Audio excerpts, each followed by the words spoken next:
इसे आकाश में एक और छोटा सा धब्बा माना जा रहा था, तारों के बीच विशाल शून्य में भटकता हुआ एक धुंधला यात्री, जिसे हमारे सौर मंडल की सीमाओं को पार करते हुए दर्ज किया गया था।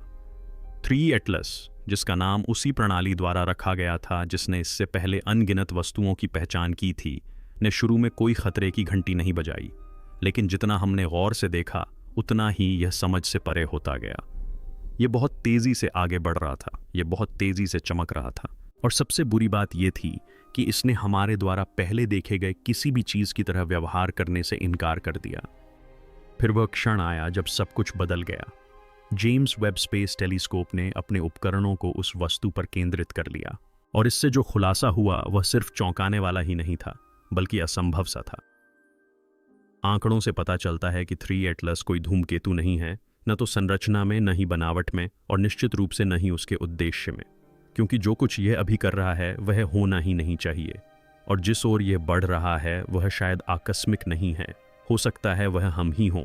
जब जुलाई की शुरुआत में 3 एटलस को पहली बार देखा गया तो खगोलविदों ने पाया कि इसकी कक्षा अति परवलयिक थी, जो इस बात का स्पष्ट संकेत था कि यह हमारे सौर मंडल का मूल पिंड नहीं है। यही बात अपने आप में रोमांचक थी। ओमुआमुआ और बोरोसोव जैसी पिंडों ने अतीत में दुनिया का ध्यान आकर्षित किया था, जो हमारे सौर मंडल में प्रवेश करती और बाहर निकल जाती थीं, और उनके अध्ययन के लिए मुश्किल से ही समय मिलता था। लेकिन 3 एटलस अलग था। यह केवल अंतरिक्ष में गतिमान नहीं था, यह हमारे सौर मंडल में प्रवेश कर रहा था, और इसका मार्ग आश्चर्यजनक रूप से क्रांतिवृत्त तल के साथ संरेखित था, जो कि वह समतल डिस्क है जहां ग्रह सूर्य की परिक्रमा करते हैं। इस विवरण ने वैज्ञानिकों के बीच तुरंत संदेह पैदा कर दिया। अंतरतारकीय पिंडों को इस तरह के व्यवस्थित मार्ग का अनुसरण नहीं करना चाहिए। उन्हें अनियमित कोणों से आना चाहिए, न कि उस क्षेत्र से सहजता से गुजरना चाहिए जहां पृथ्वी पर जीवन का जन्म हुआ था। संयोगवश इस तरह के संरेखण की संभावना नगण्य है। यह ऐसा है मानो आकाशगंगा में कहीं भी तीर फेंककर किसी चलते हुए लक्ष्य पर सटीक निशाना लगाना। क्या यह वस्तु महज भाग्यशाली थी या जानबूझकर निशाना साध रही थी? लेकिन यह एकमात्र असामान्य घटना नहीं थी। जैसे ही 3 आई एटलस पास आए, इसने अपने मार्ग में सूक्ष्म बदलाव दिखाना शुरू कर दिया। एक स्थिर प्राकृतिक वस्तु के लिए यह अपेक्षा से परे था। यह कभी धीमा होता तो कभी तेज। इसका अभिविन्यास सूक्ष्म रूप से बदल रहा था, मानो यह समायोजन कर रहा हो, मानो स्कैन कर रहा हो। वैज्ञानिक समुदाय टकराव के लिए तैयार हो गया। लाक्षणिक रूप से कहें तो कोई भी इसे कृत्रिम घोषित करने को तैयार नहीं था, अभी नहीं। लेकिन आंकड़ों से कुछ असहज संकेत मिल रहे थे। यह वस्तु अंधाधुंध नहीं बह रही थी, यह किसी उद्देश्य से आ रही थी। जब जेम्स वेब ने 3 एटलस पर फोकस किया तो उम्मीदें स्पष्ट थीं।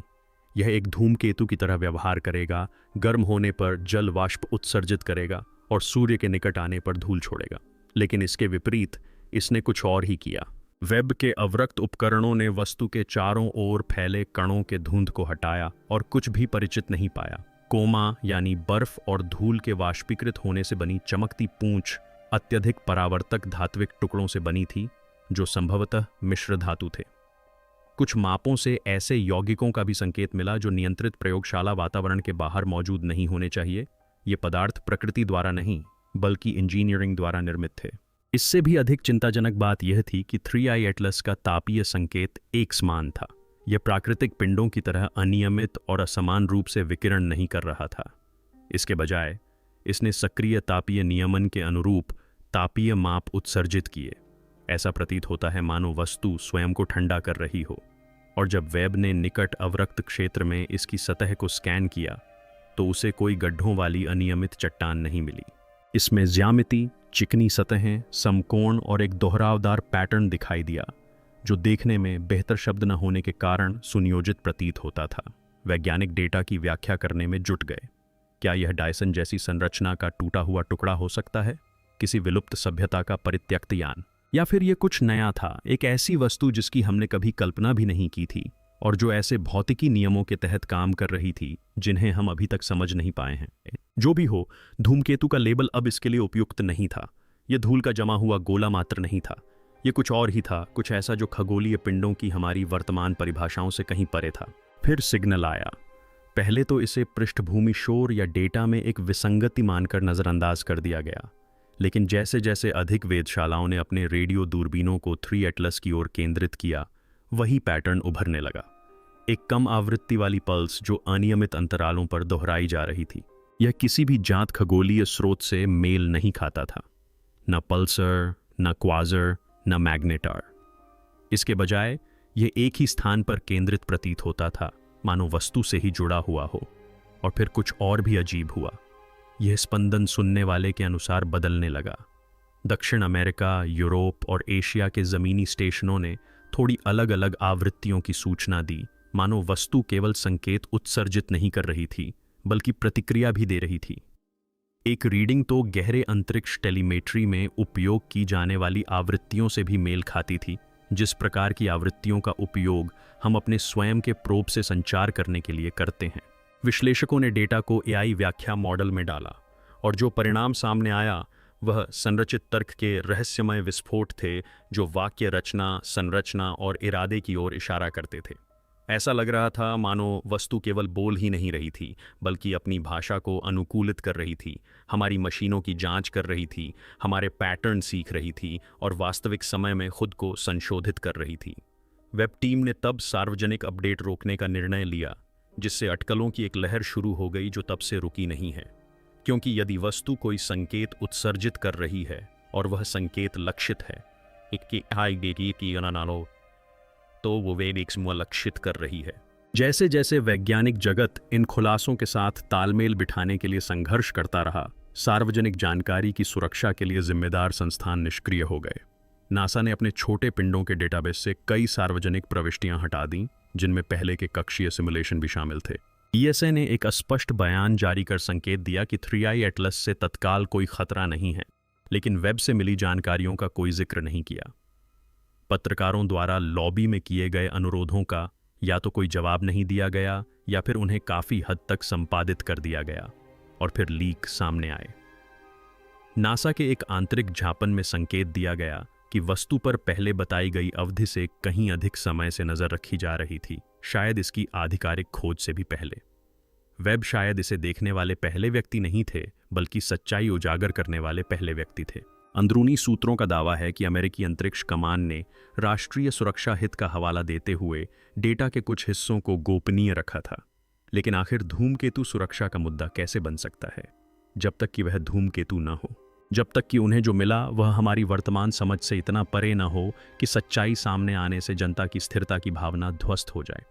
यदि 3 एटलस कृत्रिम है तो इसे किसी ने या किसी चीज़ ने बनाया है, और यदि ये अभी यहाँ है तो सवाल ये नहीं है कि ये क्या है, बल्कि ये है कि ये अभी क्यों है। जैसे जैसे 3 एटलस से प्राप्त अधिक डेटा को चुपचाप कुछ चुनिंदा शैक्षणिक संस्थानों में प्रसारित किया गया, एक विशेष शोध समूह ने खगोलीय दृष्टिकोण से नहीं बल्कि तंत्रिका संबंधी दृष्टिकोण से सिग्नल में आवृत्ति मॉड्यूलेशन पैटर्न का विश्लेषण करना शुरू कर दिया। उनके निष्कर्ष बेहद चौंकाने वाले थे। उनकी आंतरिक रिपोर्ट के अनुसार सिग्नल के कुछ हिस्से मानव मस्तिष्क की अल्फा और थीटा तरंगों की श्रेणी में आते हैं, जो संज्ञानात्मक विश्राम, अंतर्ज्ञान और यहाँ तक कि स्वप्न अवस्थाओं से जुड़ी आवृत्तियां हैं। यह बात समझ से परे थी कि सिग्नल न केवल विद्युत चुंबकीय स्पेक्ट्रम में प्रसारित हो रहा था, बल्कि मानव चिंतन की जैविक प्रक्रिया से भी परस्पर क्रिया करने के लिए अनुकूलित था। कुछ शोधकर्ताओं ने यह अनुमान लगाना शुरू किया कि वस्तु संभवतः एक मनोवैज्ञानिक छाप का उपयोग कर रही है। इसका उद्देश्य पारंपरिक अर्थों में संवाद करना नहीं, बल्कि विचारों के पैटर्न, अवधारणाओं के बीज, अमूर्त छापें, एक प्रकार का दूरस्थ सुझाव तंत्र स्थापित करना है। यह वैश्विक स्तर पर काम कर रहा है। इससे उन लोगों के बीच साझा सपनों की बढ़ती संख्या की व्याख्या हो सकती है जो सीधे डेटा के साथ काम कर रहे हैं, जिनमें से कुछ ने प्रकाश से बनी असंभव संरचनाओं और परिदृश्यों के जीवंत दृश्यों का वर्णन किया है। क्या ये संयोग थे या कोई प्रतिक्रिया? क्या संकेत का उद्देश्य केवल सूचित करना था या परिवर्तन लाना था? इसी बीच न्यूजीलैंड की एक निजी वेधशाला में इंजीनियरों और डेटा वैज्ञानिकों की एक छोटी टीम ने कुछ ऐसा करने का फैसला किया जो किसी भी सरकारी एजेंसी ने करने की हिम्मत नहीं की थी। उन्होंने उच्च क्षमता वाले एंटेना की एक केंद्रित श्रृंखला का उपयोग करके प्रतिक्रिया दी। उन्होंने एक सरल बाइनरी अनुक्रम, अभाज्य संख्याएं और उसके बाद फिबोनाची श्रृंखला को वापस भेजा। अंतरतारकीय संपर्क का यह सबसे बुनियादी प्रयास था। इसके बाद क्या हुआ, इसकी आधिकारिक तौर पर कभी पुष्टि नहीं हुई, लेकिन पास के उपग्रहों से प्राप्त लॉग से पता चला कि प्रसारण के कुछ मिनट बाद ही 3 एटलस से प्राप्त सिग्नल का मॉड्यूलेशन उलट गया। इसने अपनी पिछली प्रक्रिया को दोहराया नहीं, यह बदल गया। कुछ लोगों ने इसे अभिवादन बताया, कुछ ने चेतावनी, लेकिन अधिकांश लोग सहमत हैं। ऑब्जेक्ट ने हमारी प्रतिक्रिया दर्ज कर ली। क्या उस प्रतिक्रिया का स्वागत किया गया, यह अभी स्पष्ट नहीं है। इसके तुरंत बाद टीम चुप हो गई। आपातकालीन दूरसंचार आदेशों के तहत उनके सर्वर जब्त कर लिए गए। उनके मुख्य इंजीनियर ने अपने सभी खाते हटाने से पहले एक रहस्यमय संदेश पोस्ट किया। हमें जवाब नहीं देना था। जैसे जैसे रहस्य गहराता गया, एक आश्चर्यजनक स्रोत सामने आया। प्राचीन ग्रंथ। ये छद्म वैज्ञानिक बकवास या हाशिए के सिद्धांतकार नहीं थे, बल्कि विश्वसनीय, समीक्षित विद्वान थे जिन्होंने 3 आंखों वाले एटलस की घटना और कई प्राचीन संस्कृतियों के पौराणिक वृत्तांतों के बीच विचित्र समानताएं देखना शुरू किया। सुमेरियन की असमान पट्टियों में वर्णित आकाशीय आगंतुकों से लेकर वादिक धर्म ग्रंथों के जलते हुए रथों और यहाँ तक कि नाजका के आकाश सर्पों तक तारों से चुपचाप उतरने वाली वस्तुओं के आवर्ती विषय थे, जो अज्ञात ज्ञान को धारण करते हुए जहां भी वे गुजरते हैं विचार और विश्वास को बदलते हैं। एक तुलनात्मक भाषा विज्ञानी ने गौर किया कि 3 आई पदनाम में निहित संख्या 3 आकाश देवता की कई पौराणिक कथाओं में प्रमुखता से दिखाई देती है, जो अक्सर न्याय, परिवर्तन या विनाश से जुड़ी होती हैं। क्या यह महज एक संयोग है, या क्या हम इससे पहले भी परिचित थे और बस भूल गए? क्या 3 एटलस एक पुनरावर्ती चक्र हो सकता है, कुछ ऐसा जिसका सामना मानवता ने बार बार किया है और भुला दिया है? जैसे जैसे अटकलें बढ़ती जा रही हैं और वेब का अधिक से अधिक डेटा चुपचाप एन्क्रिप्टेड आर्काइव में स्थानांतरित किया जा रहा है, कुछ बचे हुए विश्लेषकों ने एक भयावह संभावना पर ध्यान केंद्रित किया है। क्या होगा अगर 3 आंखों वाला एटलस कोई संदेश नहीं, कोई आगंतुक नहीं, बल्कि एक ट्रिगर हो, एक उलटी गिनती, एक खामोश तंत्र जो ये देखने के लिए स्थापित है कि कब कोई सभ्यता इतनी उन्नत हो जाती है कि वह इसे नोटिस कर सके और फिर शुरुआत कर सके। ठीक क्या शुरुआत, उन्हें नहीं पता, लेकिन पैटर्न रिकॉग्निशन एल्गोरिदम पर काम करने वाले एक क्रिप्टोग्राफर का दावा है कि डेटा विस्फोटों में एक समय कोडित संरचना छिपी हुई है। यह कोई पारंपरिक घड़ी नहीं, बल्कि एक पुनरावर्ती गणितीय क्षय है, मानो कुछ अंतिम अवस्था की ओर बढ़ रहा हो और वह अंतिम अवस्था तेजी से नजदीक आ रही है। अगर यह सच है तो 3 आई एटलस का आगमन मात्र नहीं था, बल्कि इसने एक नई शुरुआत की। और जो सन्नाटा हम अभी महसूस कर रहे हैं वह शांति नहीं है, वह तो इंतजार है। तो खगोलविदों को जब लगा कि 3 आई एटलस ने अपनी सारी विसंगतियां दिखा दी हैं, तभी नए प्रेक्षणों ने कुछ और भी विचित्र खुलासा किया। जैसे जैसे यह वस्तु अपनी शांत यात्रा जारी रखती रही, जेम्स वेब स्पेस टेलीस्कोप ने 3 आई एटलस से नहीं, बल्कि अंतरिक्ष में इसके पीछे स्थित एक बिंदु से परावर्तन दर्ज किया।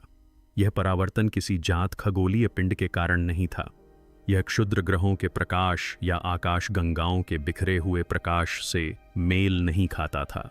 यह ऊर्जा की एक केंद्रित प्रतिध्वनि थी, मानो कोई अदृश्य वस्तु इस वस्तु का पीछा कर रही हो, जो गुरुत्वाकर्षण से बंधी नहीं थी, बल्कि उसके साथ तालमेल बिठा रही थी। कुछ लोगों ने अनुमान लगाया कि यह एक फील्ड जनरेटर, एक आवरण, या यहाँ तक कि पता लगाने की सीमा से ठीक परे छिपी हुई कोई अन्य संरचना हो सकती है, सिवाय इसके कि यह अंतरिक्ष समय के ताने बाने के साथ सूक्ष्म अंतःक्रिया करती है। एक सिद्धांत यह था कि 3 नेत्रों वाला एटलस एक बहुत बड़ी प्रणाली का मात्र दृश्य घटक था, जो ऐसे आयामों या आवृत्तियों तक फैला हुआ था जिन्हें हमारे उपकरण मुश्किल से ही समझ पाते हैं। सरल शब्दों में कहें तो हम स्रोत को नहीं, बल्कि उसकी छाया को देख रहे थे। एक प्रायोगिक अध्ययन के तहत स्विट्जरलैंड की एक जैव प्रौद्योगिकी प्रयोगशाला को 3 नेत्र एटलस सिग्नल की तरंग संरचना तक पहुंच प्रदान की गई। उनका लक्ष्य यह परीक्षण करना था कि क्या आवृत्तियों का कार्बनिक अणुओं पर कोई प्रभाव पड़ता है। उन्होंने जो खोजा वह आधुनिक जीव विज्ञान के लिए अप्रत्याशित था। सिग्नल के मूल स्पंद के सटीक मॉड्यूलेशन के संपर्क में आने पर मानव डीएनए विशेष रूप से गैर ओर्डिंग क्षेत्र, जिन्हें लंबे समय से बेकार माना जाता था, क्वांटम सूक्ष्मदर्शी के तहत अजीब व्यवहार प्रदर्शित करने लगे। ये रेशे लयबद्ध पैटर्न में कंपन कर रहे थे, मानो किसी संकेत के साथ प्रतिध्वनित हो रहे हों। डीएनए कोडिंग में कोई परिवर्तन नहीं हुआ, लेकिन तथाकथित जंक रेशे चमक उठे, संरेखित होकर और मुड़कर ज्यामितीय सर्पिलों में बदल गए, जो कई महाद्वीपों में पाए जाने वाले प्राचीन पेट्रोग्लिफ्स के प्रतीकों से मेल खाते थे। इसके निहितार्थ चौंकाने वाले थे। क्या यह संकेत केवल संरचनात्मक ही नहीं बल्कि सक्रियणकारी भी था? क्या 3 एटलस उस मूलभूत तत्व के साथ परस्पर क्रिया कर रहा था जो हमें मानव बनाता है? और अगर ऐसा है तो किस उद्देश्य से? नासा के गहरे अंतरिक्ष नेटवर्क से एक और विचित्र तथ्य सामने आया। 3 एटलस पिंडों का अनुसरण करते समय उन्होंने आसपास की वस्तुओं के साथ इसकी गुरुत्वाकर्षण क्रिया में सूक्ष्म आवधिक विचलन देखे। ये विचलन असमान द्रव्यमान के कारण होने वाले विचलन की तरह अराजक या यादृच्छिक नहीं थे। ये लयबद्ध थे, एक स्पंदित द्रव्यमान संकेत जो लगभग दिल की धड़कन जैसा था। हर 47 मिनट में इसका गुरुत्वाकर्षण खिंचाव इस प्रकार बदलता था मानो यह अपनी किसी अदृश्य आंतरिक संरचना को मोड़ रहा हो या खोल रहा हो। इस तरह का व्यवहार प्राकृतिक खगोलीय पिंडों में कभी नहीं देखा गया है। द्रव्यमान स्पंदित नहीं होता, गुरुत्वाकर्षण आवधिक लय में नहीं बदलता जब तक कि वस्तु आंतरिक प्रणालियों का पुनर्वितरण न कर रही हो या अंदर कुछ समायोजित न कर रही हो। कुछ इंजीनियरों ने इसकी तुलना सैद्धांतिक अंतरिक्ष यानों में तानाबाना गतिकी को स्थिर करने के लिए उपयोग किए जाने वाले कृत्रिम द्रव्यमान अवमंदकों से की है, लेकिन उस तरह की तकनीक मौजूद नहीं है, कम से कम यहां तो नहीं। वह वस्तु भौतिकी के नियमों को नहीं तोड़ रही थी, वह भौतिकी के उन सिद्धांतों को प्रदर्शित कर रही थी जो हमारी समझ से परे हैं। जब दुनिया का ध्यान युद्धों, अर्थव्यवस्थाओं और डिजिटल शोर में उलझकर दूसरी ओर चला गया, तब कुछ शोधकर्ताओं ने एक चौंकाने वाला अंतिम पैटर्न देखा। जेम्स वेब टेलीस्कोप द्वारा 3 एटलस के पूर्ण स्कैन के बाद के हफ्तों में एक वैश्विक प्रवृत्ति उभर कर सामने आई जो सितारों में नहीं बल्कि मानव व्यवहार में थी। शौकिया खगोलविदों की ओर से पूरी तरह सन्नाटा छाया हुआ है। उस वस्तु पर चर्चा करने वाले ऑनलाइन फोरम गायब होने लगे।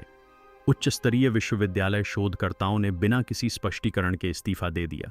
कई अंतरिक्ष एजेंसियों ने चुपचाप अंतरतारकीय वस्तुओं से संबंधित अनुसंधान कार्यक्रमों को रोक दिया।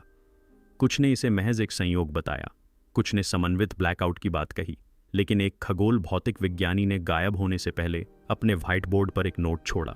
बात यह नहीं है कि हम बोल नहीं सकते, बात यह है कि कुछ और पहले से ही हो रहा है। और बस इसी तरह 3i एटलस की कहानी सार्वजनिक चर्चा से मिटने लगी। इसलिए नहीं कि यह महत्वहीन थी, बल्कि इसलिए कि सिग्नल ने अपना काम कर दिया था। इसने कुछ बदल दिया था और अब हम एक ऐसी चीज के कगार पर खड़े हैं जिसे हमें अभी समझना नहीं चाहिए था। अभी नहीं। जैसे ही 3i एटलस अपने पथ के पेरिहेलियन आसपास के क्षेत्र तक पहुंचने लगा, अंटार्कटिका में स्थित एक कम जात सौर प्रणाली प्रोजेक्ट इन्फेराह ने एक ऐसी सूचना दी जिसे पचाने के लिए लगभग कोई भी तैयार नहीं था। 3i एटलस के समान व्यवहार करने वाली एक दूसरी वस्तु का पता चला था जो सौरमंडल के विपरीत दिशा से एक दर्पण पथ पर आ रही थी। मूल वस्तु के विपरीत इस दूसरी वस्तु से कोई पूंछ, कोई अवरक्त चमक या कोई रेडियो संकेत नहीं निकला। यह पूरी तरह से शांत था, सबसे सटीक गुरुत्वाकर्षण सेंसरों को छोड़कर किसी भी चीज के लिए अदृश्य था। कक्षीय पथ से पता चलता है कि दोनों सममित अनुनाद में गति कर रहे थे, न केवल समय में बल्कि संरेखण में भी अभिसरण कर रहे थे। एक अंतरतारकीय अंतरिक्ष के किनारे से आ रहा था, दूसरा सूर्य के पार प्रतीक्षा कर रहा था, पृथ्वी के चारों ओर कैंची के 2 ब्लेड की तरह सिंक्रोनाइज। पीयर रिव्यू से पहले ही इस खोज को गोपनीय घोषित कर दिया गया था। कुछ लोग इसे ट्रैकिंग सिस्टम की गड़बड़ी मानते हैं, वहीं कुछ का मानना है कि यह पहले से ही योजना का हिस्सा था, क्योंकि अगर 3i एटलस अकेला नहीं है तो यह महज एक दौरा नहीं बल्कि एक सुनियोजित तैनाती है।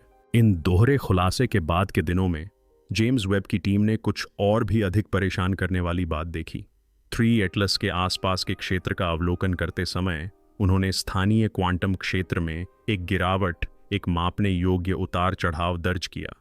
यह गिरावट वस्तु में नहीं बल्कि उसके आसपास के अंतरिक्ष में हुई, मानो अंतरिक्ष का निर्वात ही खींचा, फैलाया या नियंत्रित किया जा रहा हो।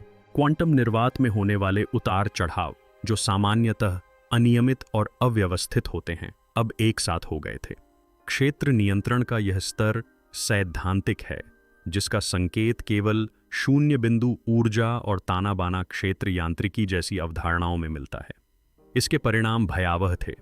3 एटलस केवल एक निष्क्रिय यात्री नहीं था, यह अंतरिक्ष समय की संरचना के साथ परस्पर क्रिया कर रहा था। संभवतः किसी ऐसी चीज का मार्ग बदल रहा था या उसे स्थिर कर रहा था जिसे हम देख नहीं सकते थे। कुछ भौतिकविदों ने दबी आवाज में कहा कि यह एक एंकर पॉइंट, किसी पोर्टल के लिए स्टेबलाइजर या इससे भी बदतर एक रिले नोड हो सकता है।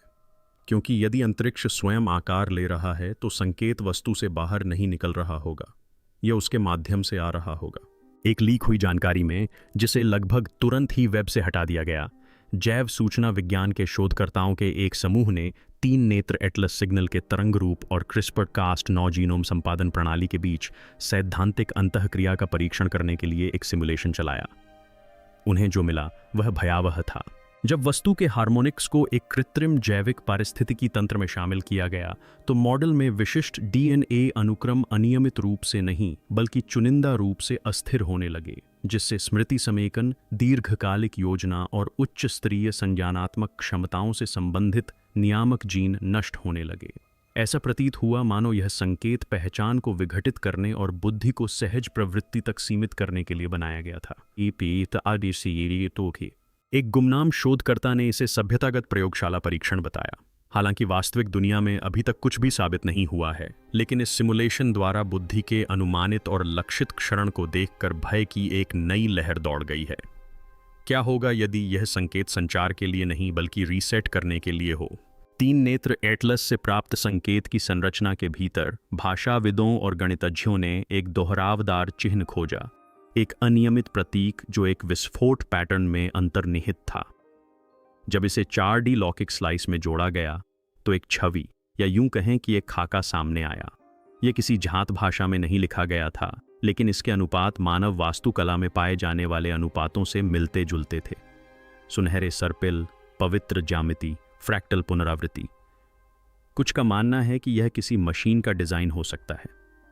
अन्य सोचते हैं कि यह एक ऐसी संरचना का प्रतिनिधित्व करता है जो संरचना की हमारी अवधारणा से भी पहले की है।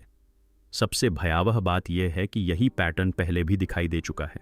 एक समय मेसोपोटामिया की एक शिला पर अंकित, जिसे लंबे समय से सजावटी कला मानकर खारिज कर दिया गया था, एक समय ग्रेट ब्रिटेन सी से बरामद अस्थि कलाकृतियों पर उकेरा गया और मोहनजोदड़ो के खंडहरों में धुंधले रूप में प्रतिबिंबित हुआ। विभिन्न संस्कृतियों में समय के साथ विलुप्ति की घटनाओं के बावजूद वही आकार, वही अनुपात, मानो वह त्रिविध एटलस नया नहीं है। यह प्राचीन है, पृथ्वी से भी पुराना, और यह पहले भी यहाँ मौजूद था। वेब के सेंसरों द्वारा 3i एटलस की आंतरिक संरचना पर ध्यान केंद्रित करने के कुछ ही समय बाद एक अस्पष्ट विसंगति उत्पन्न हुई। अवलोकन दल के सदस्यों ने समय के भटकाव की शिकायत करना शुरू कर दिया। समय का पता न चलना नहीं, बल्कि समय का भ्रम होना। कुछ लोग कार्य करते करते भूल गए कि वे क्या कर रहे थे। कुछ ने दावा किया कि डेटा के पूरे खंड घंटों पहले दर्ज किए गए डेटा से भिन्न थे, और कुछ ने तो यहाँ तक कहा कि उन्होंने इस संकेत को महीनों पहले भी देखा था, जबकि उन्हें पहले कभी इसका अनुभव नहीं हुआ था। पहले तो इसे थकान का कारण माना गया, लेकिन जब यही पैटर्न अंतर्राष्ट्रीय वेधशालाओं, स्वतंत्र प्रयोगशालाओं और यहाँ तक कि सिग्नल अनुक्रमों को ट्रैक करने के लिए डिज़ाइन किए गए AI सिस्टमों में भी दोहराया गया, तो इस वास्तविकता को नकारना मुश्किल हो गया। सिग्नल संज्ञानात्मक प्रक्रियाओं को बदल रहा था, सम्मोहन या आक्रामक तरीके से नहीं, बल्कि अधिक सूक्ष्मता से धारणा को पुनर्लिख रहा था, स्मृति श्रृंखला में महत्वपूर्ण बिंदुओं को मिटा रहा था। कुछ गणनाओं से यह सिद्ध होने के बावजूद कि 3 एटलस आश्चर्यजनक अंतरतारकीय गति से आगे बढ़ रहा था, एक चौंकाने वाला विरोधाभास सामने आया। जब इसकी तुलना गहरे आकाश के लंबन डेटा से की गई तो 3 एटलस का कोई अस्तित्व ही नहीं दिखा, या यूं कहें कि वह एक ही समय में हर जगह मौजूद था। इसकी उपस्थिति दूरबीनों द्वारा लिए गए उन अभिलेखों में भी पाई गई जो इसकी खोज से पहले के थे।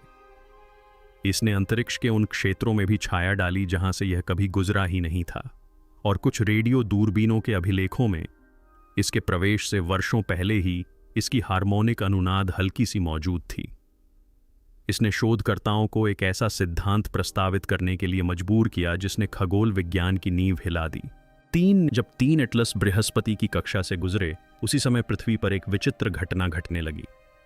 चुंबकीय क्षेत्र के आंकड़ों में सूक्ष्म परिवर्तन, विवर्तनिक प्लेटों में असामान्य भूकंपीय लय और पृथ्वी के अक्षीय झुकाव में एक मापने योग्य बदलाव, जो लगभग अगोचर था लेकिन लगातार बना रहा। यह बदलाव इतना बड़ा नहीं था कि कोई बड़ी आपदा ला सके, लेकिन उपग्रह टेलीमेट्री को पुनः संरेखित करने, GPS की सटीकता को बदलने और प्रवासी जानवरों को भ्रमित करने के लिए पर्याप्त था। सामान्य मापदंडों से पता न चलने वाला यह स्रोत तब तक अज्ञात रहा जब तक गुरुत्वाकर्षण तरंग डिटेक्टरों ने 3 नेत्र एटलस सिग्नल की आवृत्ति से मेल खाने वाली एक हल्की लेकिन लगातार स्पंदन का पता नहीं लगाया। इसके परिणाम भयावह थे। यह वस्तु केवल मानव मस्तिष्क या स्थानीय अंतरिक्ष के साथ ही परस्पर क्रिया नहीं कर रही थी, यह पृथ्वी को बल से नहीं बल्कि आवृत्ति से प्रभावित कर रही थी। और यदि यह पृथ्वी को छुए बिना ही उसकी ग्रह स्थिति को बदल सकती है, तो अगला कदम पृथ्वी को स्थानांतरित करना नहीं बल्कि पृथ्वी के स्वरूप को ही बदलना हो सकता है। सीरिया के अलेप्पो में एक भूले बिसरे निजी पुस्तकालय के तहखाने में पूर्व इस्लामिक ग्रंथों का अध्ययन कर रहे एक इतिहासकार को कुछ ऐसा मिला जिसकी कोई व्याख्या नहीं कर सका। 2300 साल पुरानी एक हस्तलिखित पांडुलिपि में एक ऐसे तारे का वर्णन है जिसमें अग्नि नहीं है, एक ऐसे शरीर का वर्णन है जिसकी मृत्यु नहीं होती, जो सर्प के आकार का है लेकिन आकाश में धूल की तरह मौन है और राजाओं के दिलों को जमा देता है। विवरण के साथ एक सर्पिलाकार पूंछ वाली वस्तु का चित्र भी था जो सौर आकाश में छाप बनाते हुए ऊपर की ओर जा रही थी। उस चित्र में कुछ ऐसे चिन्ह थे जिन्हें आधुनिक सिफर सॉफ्टवेयर में डालने पर वे 3 एटलस सिग्नल के तरंग रूप चित्रण से मेल खाते थे। यह असंभव था। तरंग रूप को तो पिछले 6 महीनों में ही पकड़ा गया था और यह लेख हजारों साल पुराना था। या तो यह पांडुलिपि नकली थी या इससे भी बुरा, अतीत में कहीं किसी ने इस घटना को देखा था। और अगर यह सच है तो यह पहला संपर्क नहीं है, यह वापसी है। और हर बार जब यह लौटती है तो यह मन में, धरती में भूले हुए ग्रंथों की स्याही में एक फुसफुसाहट छोड़ जाती है, जब तक कि हम वह सुनने के लिए तैयार न हो जाएं जिसे हम झेलने के लिए नहीं बने थे। और इस तरह, लेकिन शायद उन्हें भीतर की ओर देखने के लिए बनाया गया था, क्योंकि क्या पता 3 एटलस हमारे सौरमंडल में प्रवेश नहीं कर रहा हो बल्कि इसके भीतर दबी किसी चीज से निकल रहा हो। क्या पता इसकी कक्षा खगोलीय न होकर एक अनुष्ठान हो, एक ऐसा चक्र जो हर बार तब पूरा होता है जब हम किसी ऐसी चीज को खोलने के बहुत करीब पहुंच जाते हैं जिसे हमें कभी नहीं खोलना चाहिए था। एक ऐसा चक्र जो समीकरण को रीसेट करता है, हमें दंडित करने के लिए नहीं बल्कि हमें तैयार करने के लिए। जेम्स वेब टेलीस्कोप ने सिर्फ यह पुष्टि नहीं की कि 3 एटलस एक धूमकेतु नहीं है, इसने एक कहीं अधिक परेशान करने वाली बात की पुष्टि की। हम अकेले नहीं हैं, हम कभी अकेले नहीं थे, और इससे भी बुरा, हम कभी नियंत्रण में नहीं थे। अगली बार जब आप रात के आकाश में देखें और कोई ऐसी चमकदार वस्तु देखें जो वहां नहीं होनी चाहिए, तो यह मत पूछिए कि वह क्या है, बल्कि यह पूछिए कि वह क्या चाहती है।